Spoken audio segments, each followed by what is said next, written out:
What's up, everyone? It's Scotty with Money Vesting. So once again, quite an interesting day for the markets. We were gapping down, then we pushed higher, then we were lower, then we pretty much went higher to close out the day. The yields also bouncing back higher. However, TMF did really well today. So we're going to cover the economic data. PPI numbers came out, retail sales numbers came out, and today we also have the European Central Bank speech from Christine Lagarde and their monetary policy discussion, which is a little bit before than what the Federal Reserve is scheduled to report next week on March 22nd. So I will be live actually during the day, which might be a little bit later here in the US, in New York, but I will be going over what central banks are saying over in Europe as well. So hope you guys enjoyed this video and find it helpful. If you do, make sure that you drop a like. Don't forget to subscribe to the channel if you're just joining us for the first time. We're growing, and we're growing at a faster rate now in our subscriber base, so continue to join. And of course, take a look at our Discord and Patreon links down below if you're interested in joining us. Of course, getting access to all the alerts, all the private videos and swing trading ideas and options alerts and all that stuff. So going over to the economic data first things first, we're going to go over the PPI numbers, and they actually came in a lot better than what the expectations were. We came in at 0.1% negative. In other words, there was deflation on a wholesale basis, so minus 0.1% versus the consensus of 0.3. And year over year, we came in at 4.6 versus year over year expectations of 5.4. It's actually down from 5.7. So these are huge revisions on the downside, really suggesting disinflation on a wholesale basis. When it comes to ex-food and energy month over month, prior number 0.1%, expectations 0.4%. Well, we came in no change, 0.0% for core PPI, and year over year coming down to 4.4%. That's a full 1 percentage point drop from a last month's reading. Ex-food, energy, and trade services also coming in, so it was like a complete 6 beat. All 6 metrics coming in well better, much better than what the expectations were.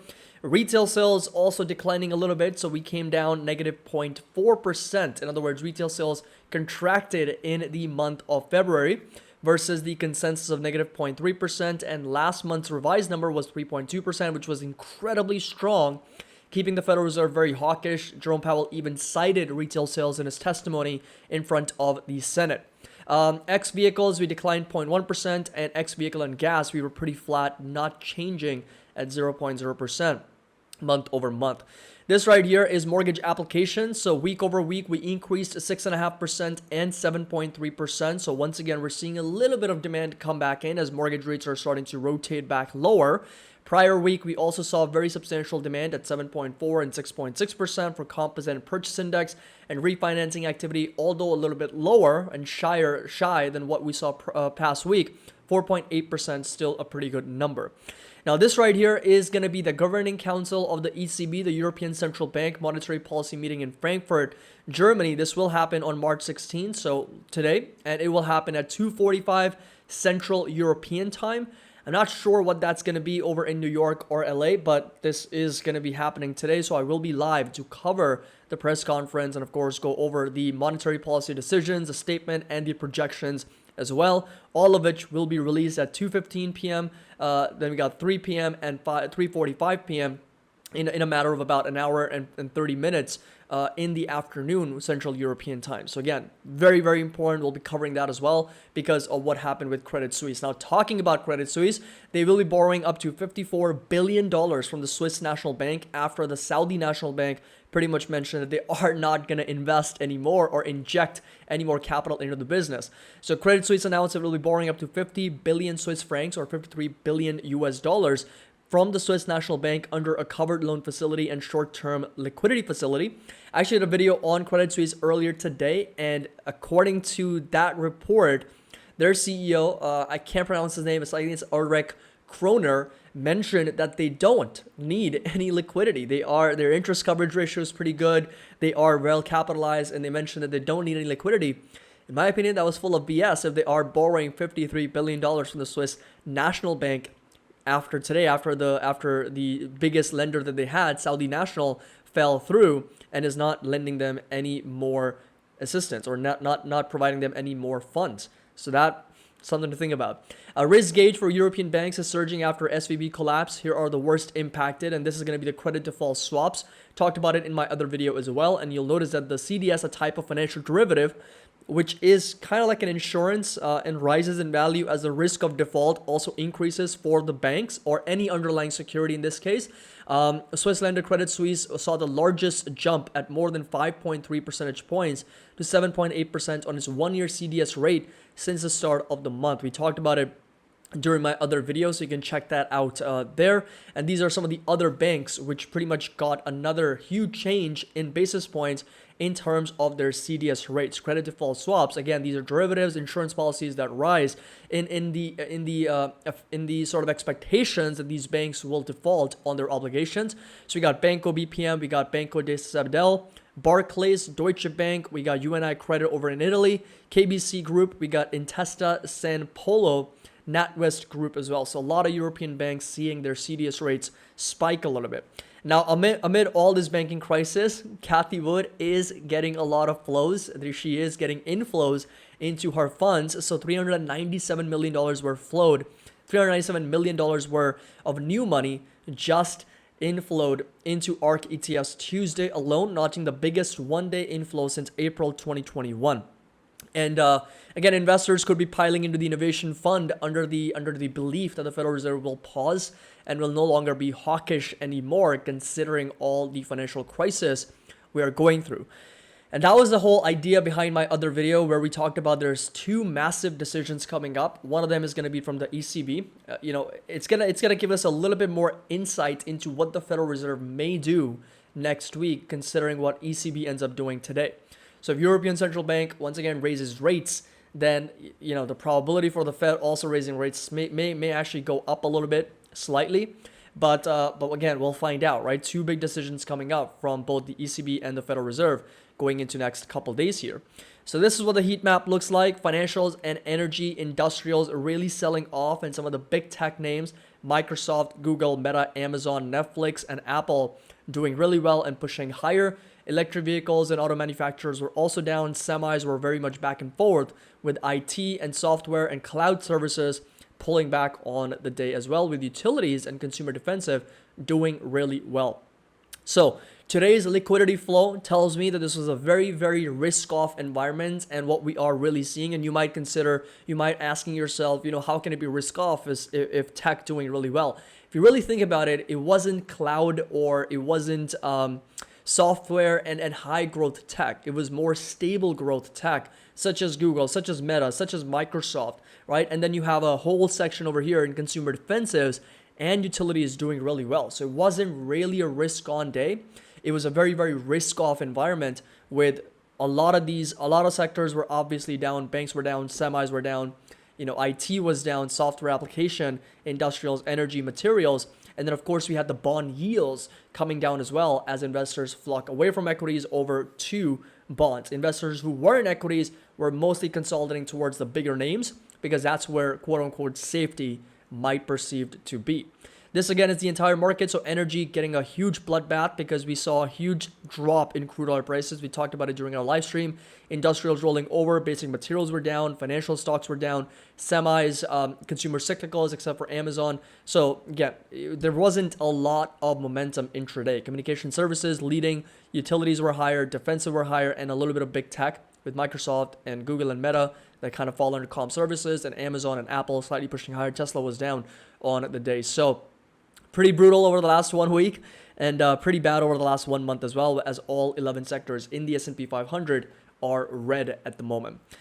Going over to the one-day relative performance, so Euro Stoxx 50 getting a bit of a bounce here, and natural gas pushing higher, copper prices, gasoline, palladium, crude oil, and then the ones that are going down, orange juice, cocoa, lean hogs, and volatility on a more relative basis. Bitcoin hovering around 24,000, Ethereum hovering around 1700 as well.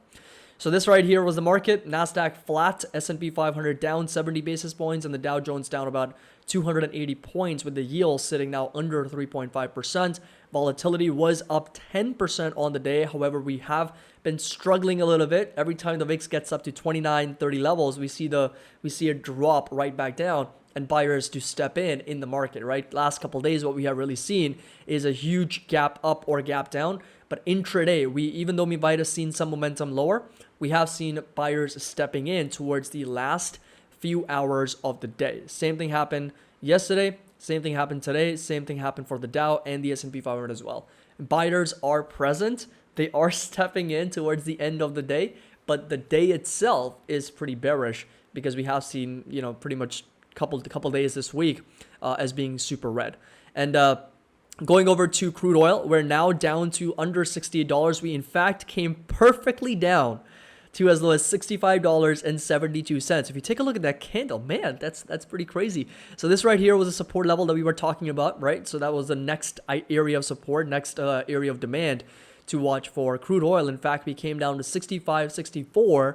You're off by about 8 cents on the dollar, and then getting a perfect validation here and then pushing right back up, seeing a lot of consolidation. But this is good news. This is actually good for gas prices. This is good for recession expectations. This is good for inflation expectations.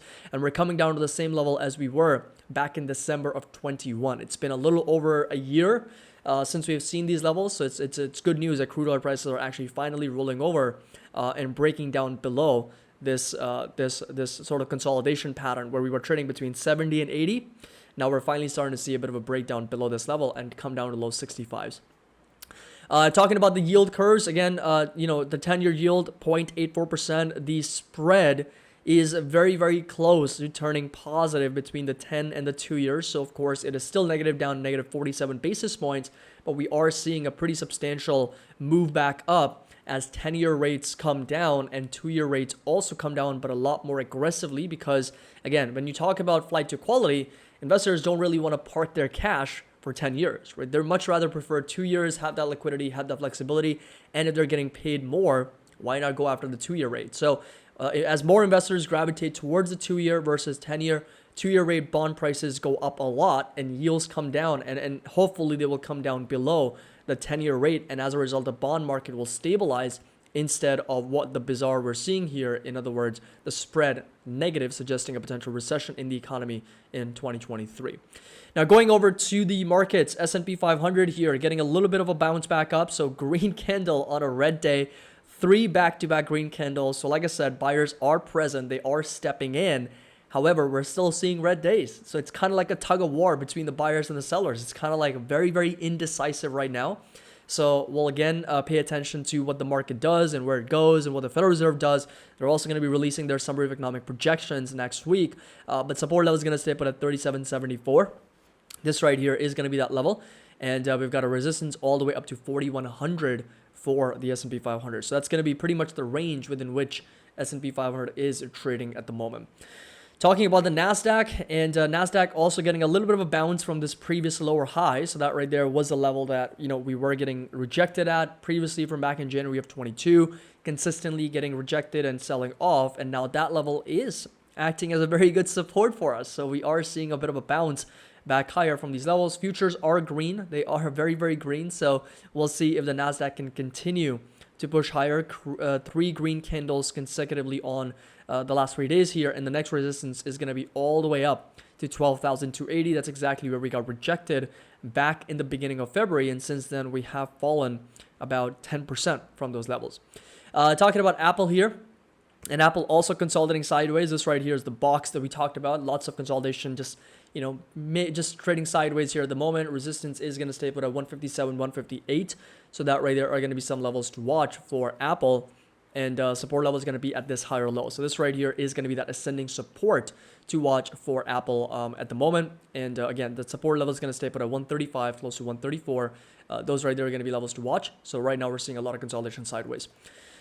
Talking about Amazon, and Amazon here up 1.3%, so getting a little bit of a momentum, $96. We're back above that level. Next resistance is going to be staying put at close to $108 per share, and support level is going to stay roughly around here at $81, $82. So again, a lot of consolidation sideways. We're seeing some momentum on the day. Overall, it's still in the context of this downtrend. So unless it breaks out of this downtrend, it kind of starts to break above this lower high, I think Amazon is very much going to still be in this downtrend. So it really needs to get up there and break past 110, and then it can start to kind of shift that direction, shift that technicality to the upside and start making some higher highs and higher lows. Tesla down 1.5%, not doing super great, but coming down to 176. So we've got a support at 179.95. So we were off by about 9 or 5 cents, a little bit close to that. So this right here was at support. Tesla coming down perfectly down to that level, and then the buyers stepping right back in. Still down on the day, still closing in at 180. But this right here is going to be a very important support level to watch for Tesla, and resistance all the way up to $201, $202 per share for this company. So those right there are going to be some levels to watch for the company Tesla. Talking about PayPal, and PayPal here on the day was up over 91 basis points. So again, just a little under 1%, consolidating sideways for the most part. And lower highs are going to be staying put over here. We've been getting rejected from those lower highs time and time again. And support level and my fair value is going to stay put roughly in the $70 range.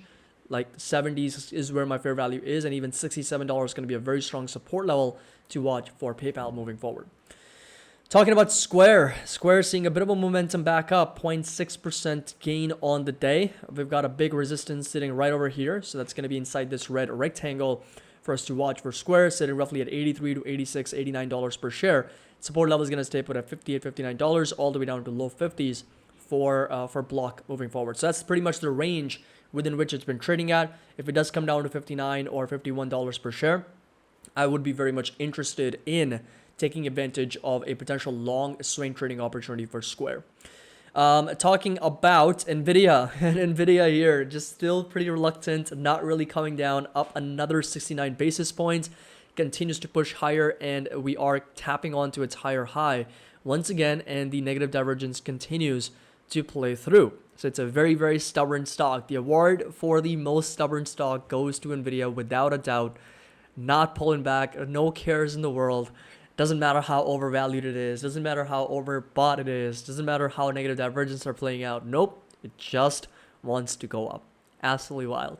So we've got a resistance again at this higher high, and you can see that we're kind of going across that level. We're not able to consistently break out, but we are just every time we get up there, we see a bit of a pullback. So this is definitely, in my opinion, a bit of a higher high and a resistance to watch for NVIDIA.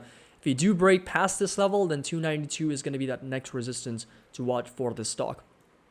Talking about advanced micro devices, having a huge day, up 2.5%, outperforming a lot of individual stocks, outperforming the markets as well, and pushing higher. This is the higher high and higher low, and that's what I mean when patterns shift, right? There's a technical shift in these patterns. NVIDIA and AMD have done a great job in shifting their pattern, but Amazon not so much, Tesla not so much.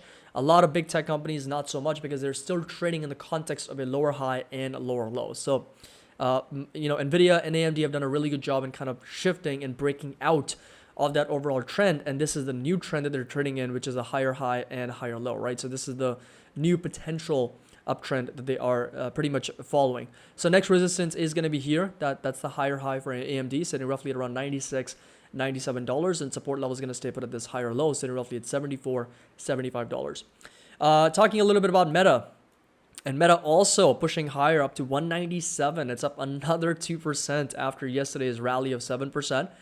Getting up to this resistance, so this right here is going to be that level to watch at close to $198 for Meta. So that's going to be that level, and of course, if we do get a breakout, 222 is going to be that next level to pay attention to for Meta here. So this right here, a couple levels to pay attention to for this company.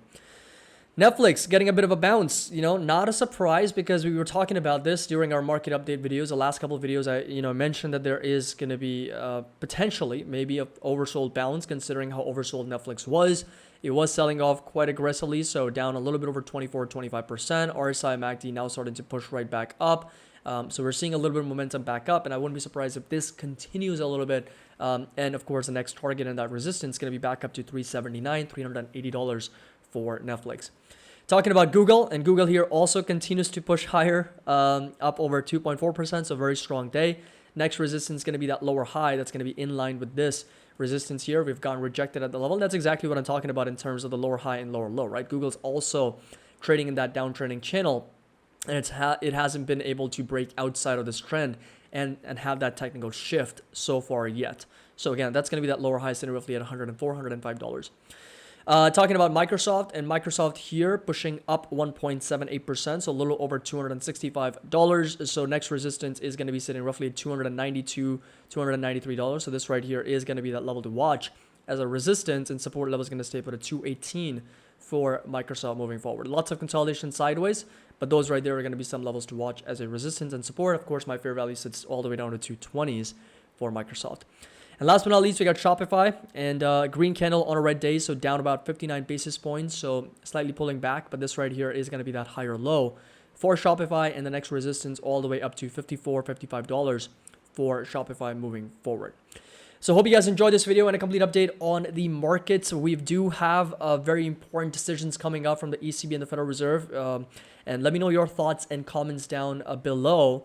And that being said, some economic data came in super strong, especially when it comes to PPI, but retail sales were contraction a little bit, right? They were contracting a little bit month over month.